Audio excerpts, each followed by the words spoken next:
What's going on, new dad? Hope you're doing well. Welcome to my channel. My name is John, and I'm the creator of this new dad channel. On this channel, I just try to inspire you to live the best version of yourself, especially after you have a newborn. Life doesn't end. In fact, it's better. You might be able to, work out, prevent the dad bod, progress at work. All these things can happen while you become a new dad. Life doesn't end. In fact, it begins when you have children. It really does. So welcome to my channel. Today I want to talk about paternity leave. And I have a newborn. She's 4 days old. Her name is Zoe, and I'm super excited about her. She's my second kid. My first kid is 2.5. He's a toddler, and his name is Zachary. So welcome to this channel. And I want to talk about two things today. One is paternity leave. Kind of how much time do you get, what happens to your work, to your job. And then second, I want to talk about what I have actually been doing during paternity leave, just in case you're in the third trimester and you're expecting and you're just kind of like, okay, I get 2 weeks or 3 weeks or whatever it is, what am I going to actually do? So let's just jump right in. The first part, how much time do you get? And that is very employer specific. I've had jobs where it's like you just work it out with your boss, take as much time as you need, and they'll cover for you in the office. With my first son, I had 3 weeks, and I did not have to take my pay time off. I did not have to take sick time, and I got paid 100%. So that was very nice from my last employer. And that's a deal I worked out with my boss. In fact, I was just hired, and so I got hired. I went to work for like 2 or 3 weeks, and then I took 3 weeks off. So that was super generous, and I'm super grateful for that. This time around, it's a little bit different. The company that I'm at right now is a little bit smaller, and so there's no formal paternity leave policy. And so what ended up happening, or what is happening now, because I'm still in paternity leave, is I'm depleting my sick days, I'm depleting my vacation days, and then once I get to 0, I'm gonna go back to work. So that ended up being, or it's gonna end up being about 8-9 days where I'm home. So 2 weeks. And then that's that. It is what it is. It's less than ideal because when I go back to work, I'll have no sick days and no vacation days left. However, it's okay because my sick days, they get replenished when the new year starts, so in 3 months, so that's fine. And then also my vacation days, like while it kind of stung at first, that's okay because we have a newborn, so we're not really planning to go anywhere anyways. So that's kind of the standard time off that you might get at your job, but remember, it's very company specific. Now, with that said, there is government sponsored programs. So if you're in California, you may have heard of paid family leave, and that's what I'm taking. However, for paid family leave, you have to be at your employer for at least 1 year. And I joined my employer 9 months ago, and so I'm not eligible for that. However, this is something I learned. When you hit my year mark, I can take up to 6 weeks, and that's covered by California state.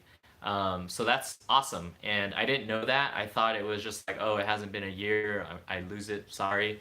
But no, I get 6 weeks, and just as a general estimate for those 6 weeks, you get about 60% of your pay. So, it's definitely, you don't get 100% of your pay. So just keep that in mind. Some things you can do is, you can wait till your vacation days replenish again and then supplement the other 40% of your paycheck with pay time off days. So definitely keep that in mind. And then, also, it's 60% for, being at home bonding with your kids. So if you can do it, if you can afford it, if you have some savings or have some family to help you, that can be a great option.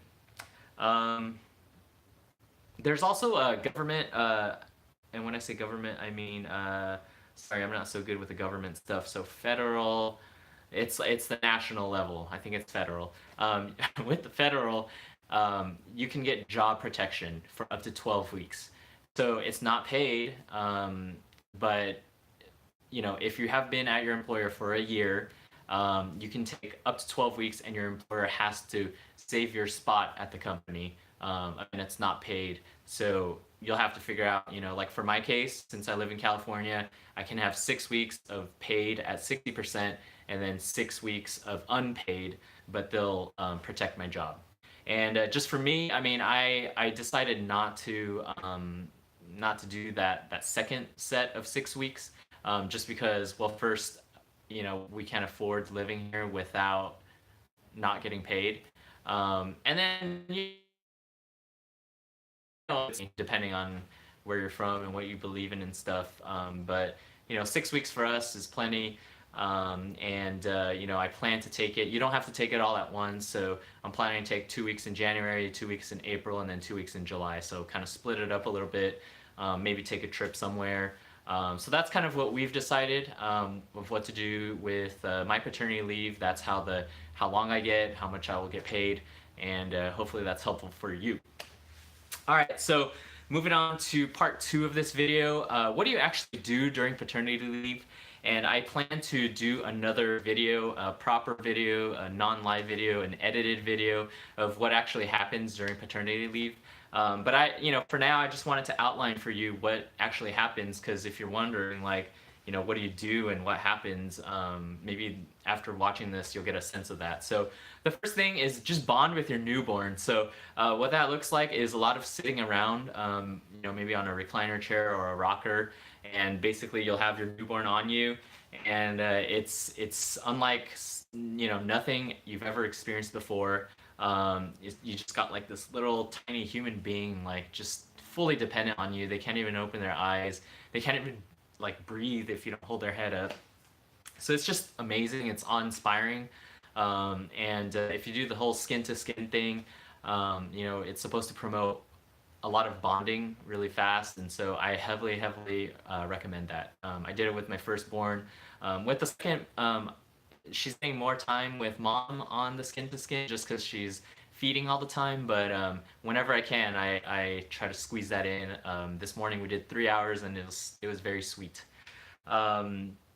Just appreciate the new life. I mean, they're only gonna be this young once. I mean, it's just kind of crazy to think, like, my daughter is 4 days old. That's like crazy. And so just soak it all in. As you've heard, time flies. Take a lot of pictures, take a lot of video, because they're gonna grow really fast, and they're not gonna be so big anymore. Our son, he doesn't even want to hug me anymore. It's really sad, and he's only like 2.5. So soak in all the cuddles, smell the baby smell, just be present with your baby, and that's kind of the first thing. By the way, I have 5 things here that you may or may not do during paternity leave. So that's the first thing. Second thing is support your wife, or your partner.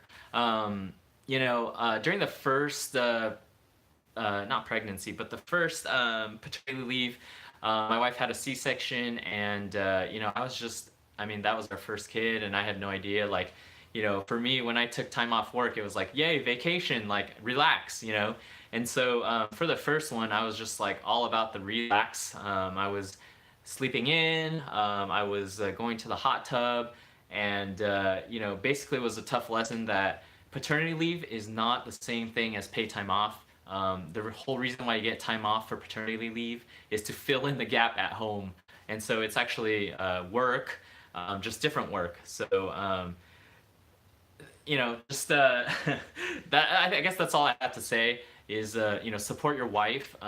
If she had a C-section, she's really going to be it might be really hard for her to walk around and even do basic functions that were taken for granted before. So definitely help her out with that, with dishes. I mean, I'd say table stakes: dishes, cooking, cleaning, laundry, and take the trash out. Like, those are the table stakes.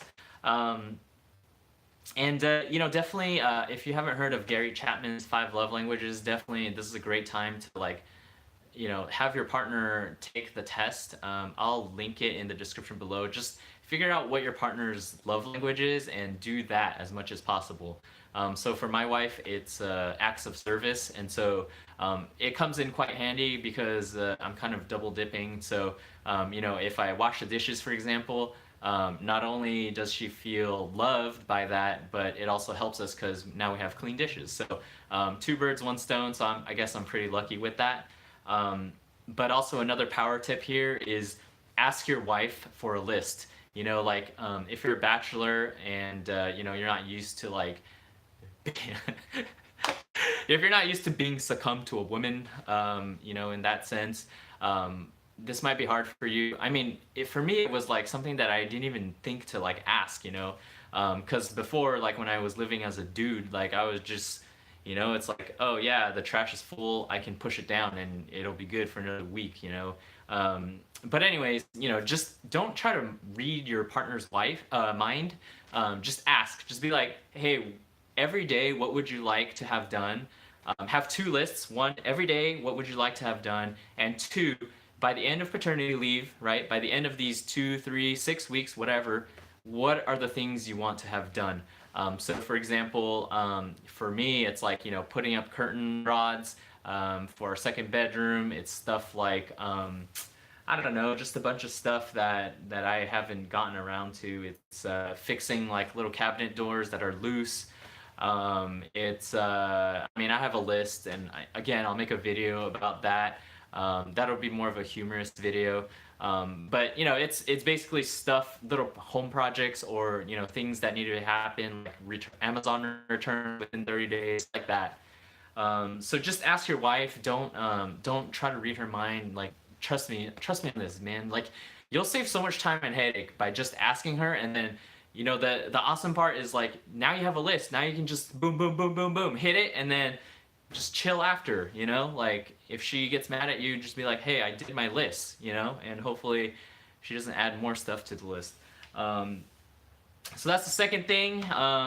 First thing was bond with baby. Second thing is support your partner. The third thing you might find yourself doing is running to the store. We're really lucky because we have our mother-in-law here, just helping us out with cooking and cleaning and going to the grocery. So, we're really blessed for that. But even still, we found ourselves like the other day, like 2 days ago, I went to the market to pick up some onions and some broccoli and some random things that we needed. We went to Target to pick up like some bubble bath for the firstborn. So you'll probably find yourself running those kind of like errands around town kind of things that aren't covered by Amazon or things that you just need like right away. But if you plan ahead of time, you can get all that stuff on Amazon. It's just, just just it is what it is. So that's the third thing. The fourth thing you'll find yourself doing is baby logistics stuff. So we're at Kaiser in California, and so we have like a 24-hour checkup, a 2-day checkup, a 5-day checkup, and a 2-week checkup. So we're constantly going to Kaiser Permanente, the hospital, just to get all these like checkups, and it's just part of the gig. You want to make sure your baby's healthy. You'll want to make sure that your baby is added to your insurance plan. If you're with an employer, you'll have forms to fill out. If you're self-insured, you'll still have forms to fill out. And so that's kind of what you'll do is the follow-up baby stuff. And then the fifth thing is like, and I really debated putting this one in here, but the fifth thing that you'll do during paternity leave is if you have to, log into work and just do what you have to do in terms of urgent things, things that absolutely must go through you and is not part of your team. No one can cover for you. I mean, this is just going to be a tricky balance. Like I say, if you have the luxury, don't check your email at all. Just check out because it's your right. Like if you have sick days, if you have if you're on paternity leave, it's your right to be at home and to bond with baby and not check emails. But reality is reality. If you have to do it, then just do it. But keep in mind, this time is a sweet time that you have probably once in your life per kid, I guess. So if you can, just be with the baby, be as present as you can, hold them as much as you can. It's a special, special time. I can't even, I can't describe it on this video what it's like, but it's. I'm excited for you. I hope you can, just be fully immersed with all the feelings, emotions, experiences that come with holding your baby, and just being present for your wife. It's a lot of work. You might be sleep deprived, but in the end, it's you're better for it. So hope this video was helpful. Hope you got a better picture of what paternity leave can be like, or what it's like for me anyways. Comment below if you were surprised by what anything I said. And just let me know if you want to learn anything else about paternity leave. Let me know and I'll cover that. I did try to get Zoe on here, but she was crying and she doesn't like this garage vibe. So it's all down here again. But anyways, I hope you got something out of this. Thanks for watching. Make it a great day, and I'll talk to you soon. Bye.